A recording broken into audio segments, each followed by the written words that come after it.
शेगावात सुजातदादा आंबेडकर यांचं धडकेबाज भाषण, युवकात उत्सव. नगरपरिषद निवडणुकीच्या पार्श्वभूमीवर शेगावमध्ये झालेल्या जाहीर सभेत वंचित बहुजन आघाडीचे युवा नेते सुजातदादा आंबेडकर यांनी दमदार भाषण करून युवकांचे मन जिंकले.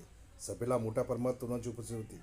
शेगाव शहरातील विकासाच्या अपुऱ्या कामावर तसेच स्थानिक रोजगारांच्या संधीवरील प्रश्नांना थेट भाष्य करत युवकांनी शहराच्या प्रगतीसाठी पुढाकार घेणं आवश्यक असल्याचे मुला सल्ला दादांनी यावेळी दिला. तसेच आगामी निवडणुकीत वंचित बहुजन आघाडीच्या उमेदवारांना नगरपालिकेत पाठवा असं आवाहन त्यांनी केलं.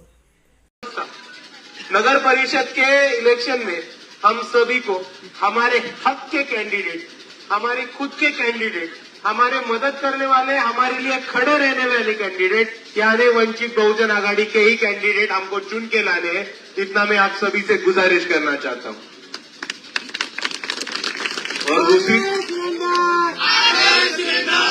और दूसरी तरफ मैं ये बोलना चाहता हूं कि अगर हमने शेगांव के ही हमारे समस्या देखी, प्रॉब्लम देखे, तो हमको पता चलेगा कि ऐसी हमारे बहुत सारी समस्या है, बहुत सारे दिक्कत है जिस पर आज तक कोई बात नहीं किया है, जिससे आज तक कोई काम नहीं कर रहा है.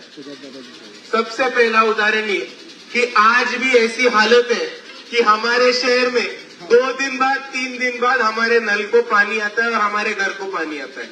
और मैं आप सभी के साथ वादा करता हूं कि अगर वंचित बहुजन आघाड़ी सत्ता में आती है तो हर आदमी के घर को नल और हर घर को रोज पानी देने का काम शेगांव में वंचित बहुजन आघाड़ी जरूर करेगी. दूसरी तरफ आज शेगांव में गजानन महाराज का जो मंदिर है, वो मंदिर की वजह से और वो मंदिर को देखने के लिए हजारों लाखों भक्त लोग ये शेगांव में बाहर से आते हैं. लेकिन इतना बड़ा मंदिर होने के बावजूद और इतने ज्यादा लोग हमारे शेगांव में रोज आने के बावजूद आज शेगांव में हमारे युवाओं के पास नौकरी नहीं है, उनके हाथ को काम नहीं है, उनके पास रोजगार नहीं है. ये बड़ी दिक्कत हमारे सामने है.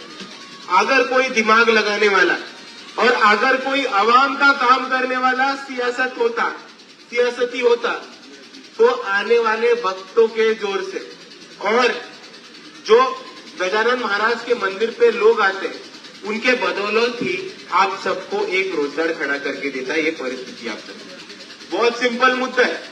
जब बाहर से लोग आते हैं तभी ट्रांसपोर्टेशन आता है, रहने का इंतजाम आता है, खाने का इंतजाम आता है, टूरिज्म आता है, गाइड आते हैं, पर्यटन स्थल आते हैं, टूरिज्म स्पॉट्स आते हैं. इस सबके आजू बाजू धंधे आते हैं, व्यवसाय आते हैं, हाथ गाड़ियां आते हैं, उससे आता है मुनाफा, उससे आता है पैसा और उसी से आती है आपकी रोजगारी.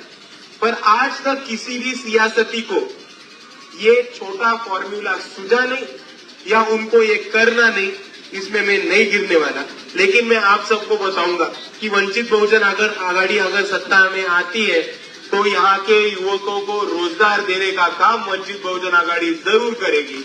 और इसी साथ साथ मैं आप सभी से साथ ये कहना चाहता हूँ कि अतिक्रमण के नाम पे आज जो मंदिर के आजू बाजू जो हाथ गाड़ियां लगती थी, जो गाड़ियां लगती थी, जो लोग अपना धंधा करते थे, व्यवसाय करते थे, खुद का पेट का गुजारा करते थे, उन सबको वहां से निकाल दिया है, उन सबको वहां से हकाल दिया गया है और शहर के बाहर डाल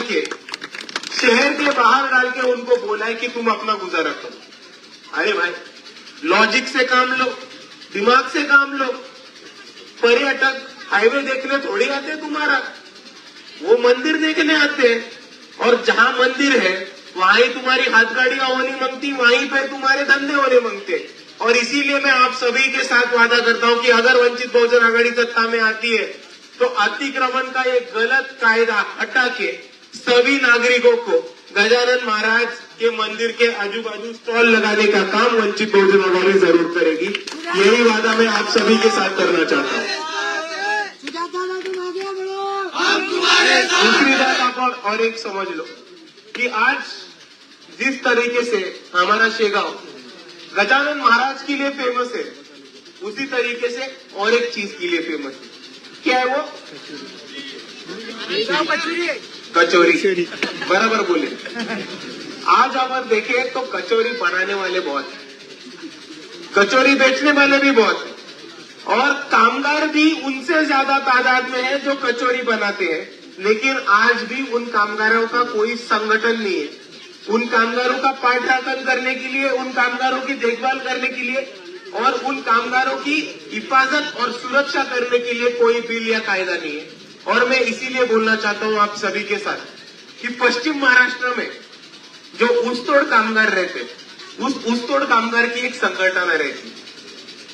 उसी धरती पर शेगांव के अंदर नगर परिषद के द्वारा कचौरी बनाने वालों की एक संगठन बनाने का काम, उनको उसके तरफ से इंश्योरेंस देने का काम और उसके बाद उनको पेंशन देने का काम वंचित बहुजन आघाड़ी नगर परिषद के मार्फत जरूर करेगी। और ये आखिरी आदमी तक पहुंचा दो कि आज वंचित बहुजन आघाड़ी अकेली ऐसी पार्टी है जो शेगांव में आके कचौरी कामगारों का और जो लोग गजानन महाराज के मंदिर के बाहर हाथ गाड़ी लगा के खुद का गुजारा करते थे, उनके लिए लड़ रही है और उनके लिए बात कर रही है। और ये बात करने वाली पार्टी अकेली सिर्फ वंचित बहुजन आघाड़ी।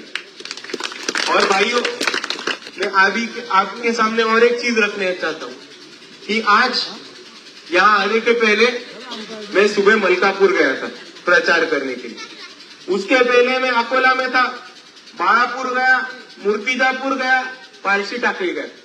उसके पहले दिन मैं वाशिम में था, रिसोड गया, मालेगांव में गया और उसी साथ साथ मंगोलपीर और कारंजा में गया।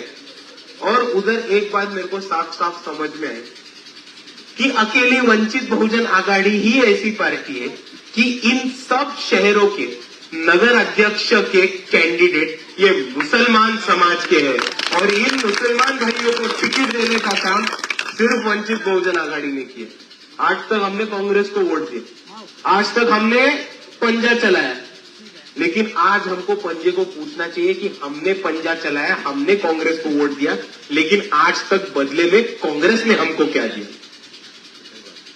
छोटी छोटी गलियां और गंदी गंदी नालियां, यही हालत करके रखी है हमारे तमाम मोहल्लों की। आप एक बार कैंडिडेट देने को बोलो कांग्रेस को बोलो वंचित ने 10-10, 15-15, सिर्फ विदर्भ भी नहीं, सिर्फ बुल्डाना, अकोला और वाशिम में 10 सिटीज के नगर परिषद के अध्यक्ष के कैंडिडेट ये मुसलमान समाज से दिए। कांग्रेस को बोलो ये करने को, ये कांग्रेस का पंजा है, उसी हाथों से आपको टाटा बाय बाय करके निकल जाएंगे कांग्रेस वाले लोग। दूसरी तरफ मैं बोलना चाहता हूं, ये वंचित बहुजन आघाड़ी अकेली पार्टी है जिन्होंने 48 में से 8 लोकसभा के कैंडिडेट मुसलमान समाज से देने का काम किया था और 288 विधानसभा में से 40 मुसलमान के उम्मीदवार खड़े करने का काम वंचित बहुजन आघाड़ी ने इस महाराष्ट्र में किया था। और इस महाराष्ट्र के इतिहास में जो पहला मुसलमान खासदार चुन के गया हो दिल्ली से, वो वंचित बहुजन आघाड़ी के वोटों से गया है और वो वंचित बहुजन आघाड़ी के वजह से गया है। वो लोग आके आपको कुछ भी बोलेंगे, वो लोगों को सिर्फ पूछना कि वंचित आपके साथ नहीं थी तो फिर 2024 में क्यों गिर गए आपके खासदार। और इसीलिए मैं बोलता हूं कि मजलिस के आमदार गए, लेकिन मजलिस के आमदार दिल्ली पहुंच पाए क्योंकि सिर्फ और सिर्फ बाला साहब अम्बेडकर का हाथ उनके पीछे था।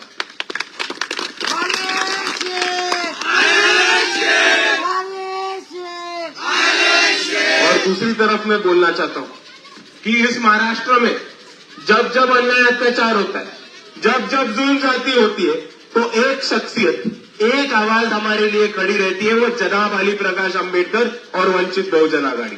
आप याद करके देखो, जब पूरे महाराष्ट्र में मॉब लिंचिंग का मसला चल रहा था, तो वो बाला साहब अंबेडकर थे जिन्होंने एक बिल सामने पेश किया, एंटी मॉब लिंचिंग बिल, मुसलमानों की हिफाजत करने के लिए, मुसलमानों की देखभाल करने के लिए और मुसलमानों की सेफ्टी के लिए anti mob lynching bill Maharashtra में वंचित बहुजन आघाड़ी ने पेश करने का काम किया। और ये बाला साहब अंबेडकर की जिद थी कि उस बिल का नाम मोहम्मद पैगंबर बिल रख दिया जाए।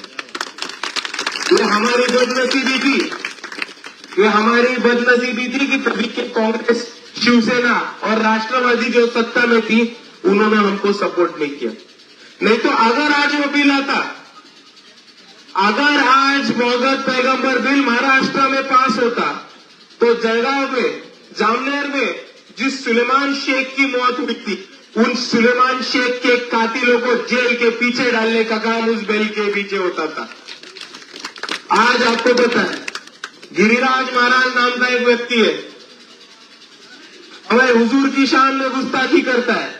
हुजूर की शान में गुस्ताखी करने के लिए उसको उस बिल के अंदर जेल में डाला जा सकता था, लेकिन यहाँ के कांग्रेस ने, यहाँ के राष्ट्रवादी ने और यहाँ के शिवसेना ने हमको सपोर्ट नहीं किया और वो बिल पास नहीं होने दी। लेकिन कोई देरी नहीं, अगर वो बिल इस बार नहीं पास हुआ तो अगली बार पास करा के लेंगे। वंचित बहुजन आघाड़ी के उम्मीदवार विधानसभा में जाएंगे, वंचित बहुजन आघाड़ी के मुसलमान उम्मीदवार चुन के विधानसभा में जाएंगे और वो खुद मोहम्मद पैगंबर बिल पास करने का काम करके यहाँ के मुसलमानों के लिए हिफाजत करने का काम और उनके लिए एक सेफ्टी नेट कॉन्स्टिट्यूशनली बिछाने का काम वंचित बहुजन आघाड़ी के लोग जरूर करेंगे। और मैं आप सभी को बोलना चाहता हूं कि याद करो, जब औरंगजेब के स्टेटस रखने के लिए, औरंगजेब के फोटो रखने के लिए यहाँ के नौजवानों को यहाँ के बीजेपी आरएसएस वाले आके पीटते थे, डराते थे, धमकाते थे और पुलिस प्रशासन उनको उठा के जेलों में डालता था, टॉर्चर करता था और 3rd डिग्री देता था।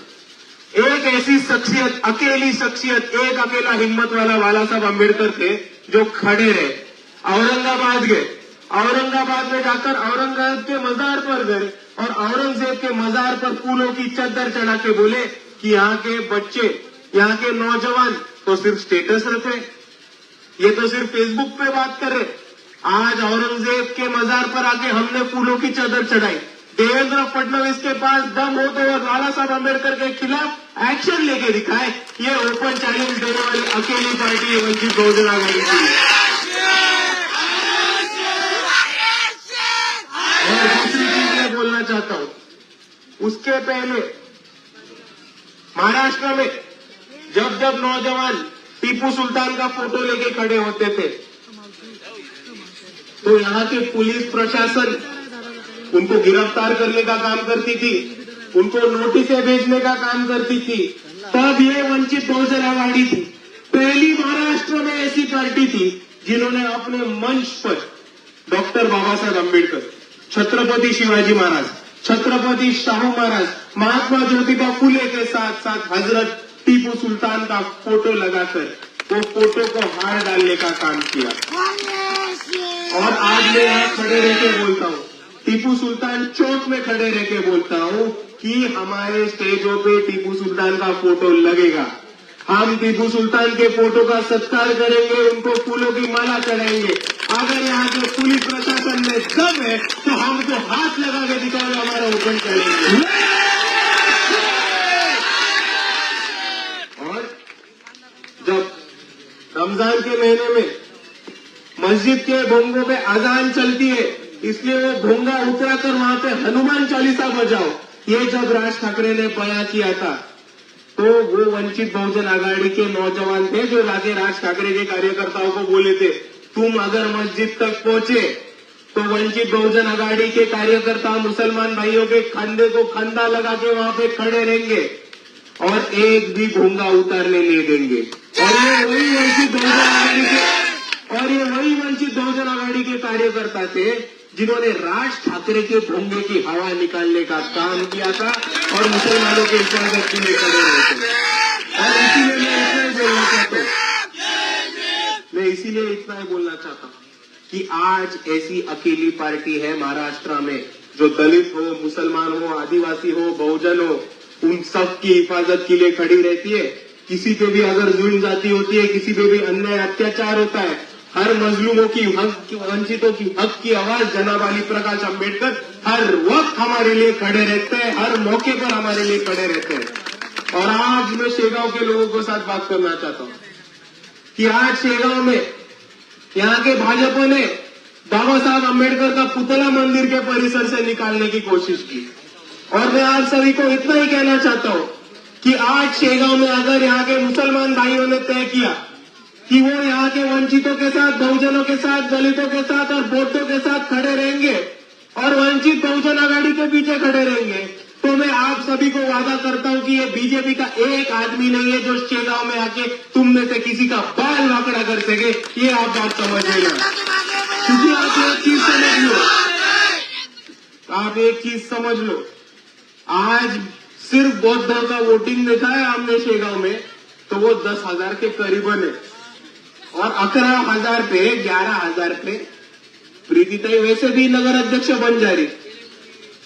तो आप लोगों का काम सिर्फ वंचित बहुजन आघाड़ी के सर पर जीत का सेहरा पहनाने का काम है, और मैं आप सभी के साथ वादा करूंगा कि अगर कोई भी मसला हो, अगर कोई भी जुल्म जाति की केस हो, तो वंचित बहुजन आघाड़ी हमेशा हमेशा आपके साथ खड़े रहेंगे, और इस जंग में, इस लड़ाई में, इस मनुवाद के खिलाफ, इन फिरका परस्तों के खिलाफ, इन आधी चड्डी वालियों के खिलाफ, अगर आपके इस दर्द में कोई हमदर्द है, तो वो सिर्फ और सिर्फ यहाँ के वंचित है। मैं वापस आपको कह रहा हूं कि हम लड़ते आ रहे हैं और आगे भी लड़ते आएंगे। हमको चाहिए तो बस आपका साथ और आपका सपोर्ट। और इसीलिए मैं जाते जाते आप सभी के साथ यही गुजारिश करना चाहता हूं कि आने वाली 2 तारीख को आपको पता है क्या करना है, फिर भी मैं पूछ के जाऊंगा क्या करना है। 2 तारीख को उठने के बाद सबसे पहले क्या करना, क्या करना, देखो ठंडी का टाइम है, सबसे पहले उठ के एक गर्मा गर्म चाय मारना, फिर मस्त तैयार होना, और तैयार होके अपने पोलिंग बूथ जाना, और पोलिंग बूथ पे कौन सा बटन दबाना है, कौन सा बटन दबाना है, ये कांग्रेस के नीचे वाले बोल रहे हैं, कौन सा बटन दबाना है, पीछे वाले कौन सा बटन दबाना है, गैस सिलेंडर। और इसीलिए मैं बोलता हूं, मनुवाद की छाती पर वंचितों का सिलेंडर, आरएसएस की छाती पर वंचितों का सिलेंडर, बीजेपी के छाती पर वंचितों का सिलेंडर। 2 तारीख को